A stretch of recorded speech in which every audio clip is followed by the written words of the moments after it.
8 exercises to avoid for a bulging disc.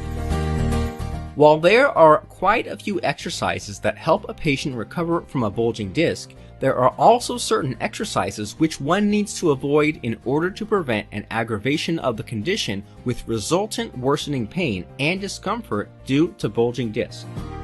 Bulging disc is a condition which can cause severe pain, especially if it is the lumbar spine which is affected, and majority of the people have lumbar disc bulge. This is because the lumbar spine is under constant pressure when we perform our day-to-day activities at home or at work. 8 exercises to avoid for bulging disc. Crunches. This exercise is usually done to strengthen the abdominal muscles. This exercise is done by lying down on a floor and keeping the knees bent and lifting up the back. This may strengthen the abdominal muscle, but it puts immense pressure on the lumbar spine. Hence, if you have a bulging disc, then one must avoid doing this exercise, as this exercise will not only tend to aggravate the condition, but may also potentially worsen it, causing more discomfort and pain. Leg presses. This is a weight training exercise in which the individual pushes some weight with the use of his or her legs away from the body. While this exercise is good for the hip and knee joints, it puts excessive pressure on the lumbar spine.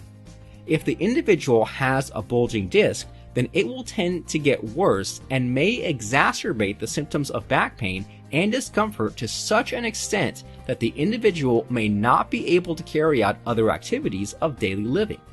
It is advisable to avoid doing leg press exercise for bulging disc.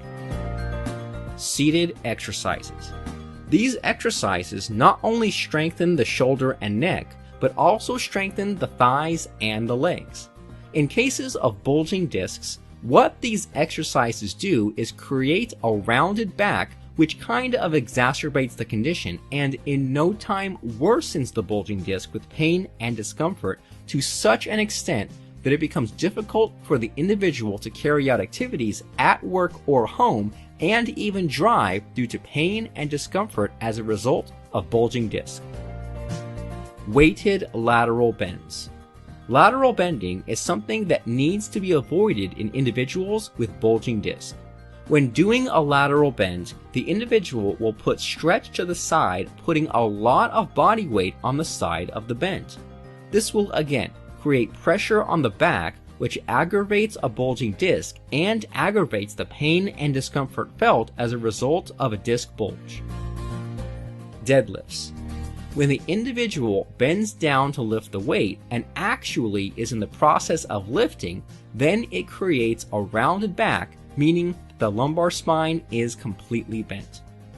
As the individual lifts the weight, immense pressure is put on the lumbar spine, and if the individual has a bulging disc, then this exercise will certainly aggravate and even worsen the symptoms of disc bulge. The individual may end up having a severely damaged spine if he or she does not stop doing this exercise knowing that they have a lumbar disc bulge. Squatting.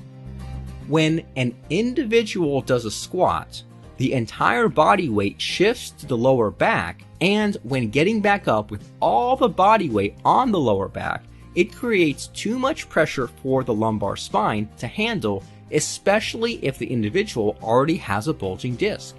Thus, squatting is something that needs to be avoided at all costs when it comes to preventing aggravation of bulging discs and the severe pain and discomfort that accompanies it. Seated rowing. These are exercises that are usually done for the shoulders. While it may strengthen the shoulder muscles, it again creates a rounded back with immense pressure on the lumbar spine, which tends to worsen a bulging disc and cause more pain and discomfort to the affected individual. Preacher curls. Preacher curls involves lifting weights while seated. This may be good for the shoulders and the arms, but it tends to create too much pressure on the back due to the weight transfer while lifting and tends to worsen a back condition like bulging disc.